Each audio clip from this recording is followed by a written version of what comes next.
It wasn't about you, because the polls I was looking at, and everybody else, I'm sure Perry was looking at them too. I don't think I found a number less than 70% against that in this district. I'm sorry, folks. I think Ann's a nice lady, but she's not a good representation. And she's not good at Congress on people, on a government for the people and by the people. I'm fed up. Join me. If you want to send a congresswoman home who's got poor customer service, who doesn't represent you, I'm your guy. Right here. Right here. It starts right here. You talked about the numbers. We take it back in Flagstaff. The numbers will come. I will tell you that. This thing I read you tonight is not the only Democrat that keeps calling me. They're over and over and over again. Let's make Ann defend Flagstaff. Let's put one of our own in. One who's lived and breathed and died with you. I know what it's like. I know what my kids do in education here. I know what small business is doing. I know what healthcare is doing. I've been involved in it. I know a few things. Don't know it all. I'll be the first one to admit to you. And that's where I need your help. I need your vote. I need your support. I need you talking about me. It's all about name recognition. It's about doing what's right. Folks, I'm Dr. Paul Gosar. Remember that name? Get it out there. Give me your help. Give me your support. I won't let you down. Thank you.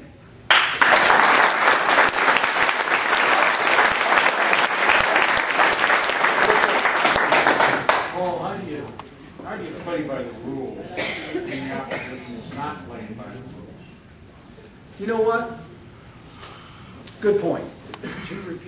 What he said is, how do you play by the rules when the opposition doesn't play by the rules? I've talked to you before, and I've talked to a number of other groups around the state, in this district. I always give a homework assignment. And that is this book called Alinsky's Rules for Radicals. If you haven't read it, go read it. Because once you read it, it will set you free. It will tell you how the opposition works against you. That's number one. Number two is, who is the person that said, I'm tired of negativity campaigns? Thank you, Joy. I'm about positive. I really am. I don't like throwing stones. I always will tell you, I have a public record. Rusty has a public record. Brad has a public record. Every single of the candidates have a public record. And you deserve to go find them. Let's stay positive. Let's make it about what's good about this district. I got a thick skin. I also got a thick head. That's what comes with bringing Baskin Slovenia. So you know what? It's about us. It's not just about me. It's about us making this election the right way. It means editorial boards, people ready to write editorials, to go walking to those. It doesn't matter if they're Republican or Independent. It doesn't matter. Walk the precincts. It's amazing what you're going to learn. Let me give you one quick little story of what I've learned about Prescott. I walked a precinct, a very prominent precinct. And you know what we found? That 30% of the houses were on short sales and lot boxes. I knew I wasn't in this problem by myself. We were all learning. But it's about us. Let's get back to positives, about what we can do in America and how we're going to get it done. Let's start there. It'll take all of us. Yes, Joy? Paul, just a comment. I think everybody in this district, no matter who their congressperson is, they deserve a congressperson who will at least listen to them and at least respond to them. And that is one of my biggest complaints. I recognize that some people have liberal points of view and others do not. But I expect my congressperson to at least listen to me. I mean, even Karen English, for those of you who remember her, at least she listened. She may not have voted the way we wanted, but if you asked for a meeting with her, at least you got it. And I cannot say that about our current congresswoman. I have emailed, called, and sent letters numerous times on the health care bill and cap and trade, and not even, I didn't even get a form letter back. So I just bring that out there because you're right. We need somebody who will represent us, and that starts with listening to us. It is. The solutions are supposed to be like what I read to you from the email. It's about respecting you, respecting your wishes and what you want to do. I'm happy to tell you, I was called in by the RNC. The RNC said, Dr. Gosar, you're a very good candidate. But we get this feeling that you're kind of an arm's length, keeping us an arm's length away. Is that true? I said, yes, it is. I said, first of all, I've been a Republican my whole life. But you ruin more campaigns than you make. Number two is what I bring to the table is much different than any other candidates. Don't make me cookie cutter.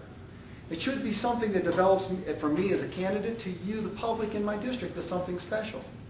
Find that and embrace that. And number three is, if what you're asking me to do is that when you need my vote as an R, and my district says it's not an R, it's not that vote, you don't get it. They said, excuse me? I said, if my district says they don't want that vote as an R, let me remind you, you don't get it. I think we need to be fair and honest to people. And that's where it starts. Yes, sir.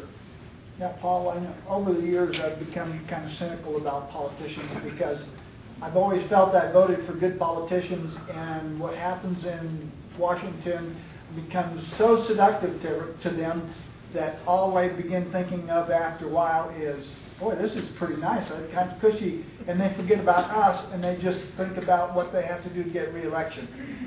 What do you think about term limits and just your thoughts on that?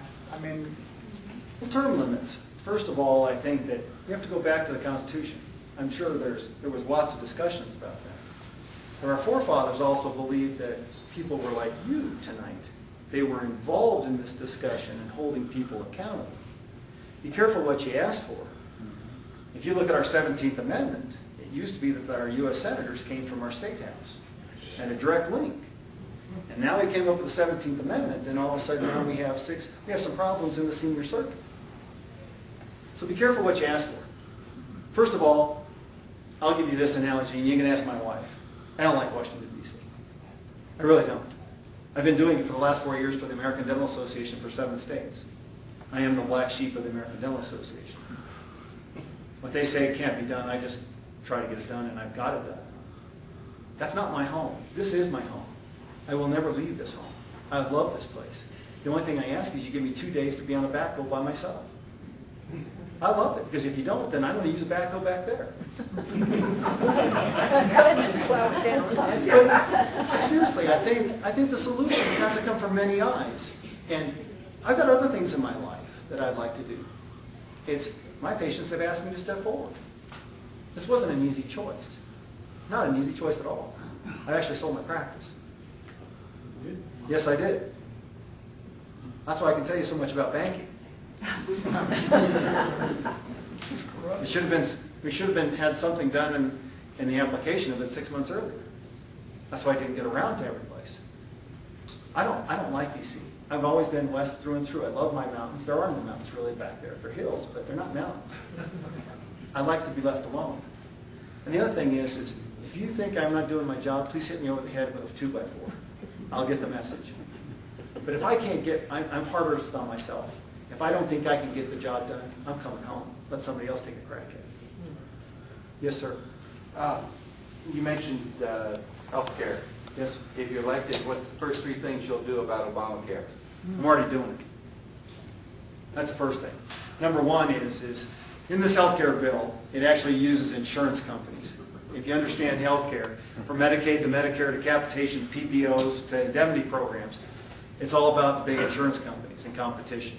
I want insurance companies to compete fairly and succeed. Okay? That's why I'm one of the people that push this exemption that rules that insurance companies get. Basically, they know all the information that you and I have. They share that information. They collude. Whereas we can't, as individual businesses, can't do that. What that requires is the federal government to intercede. Why is that? In the 10th Amendment, health and insurance was given to the property of the states.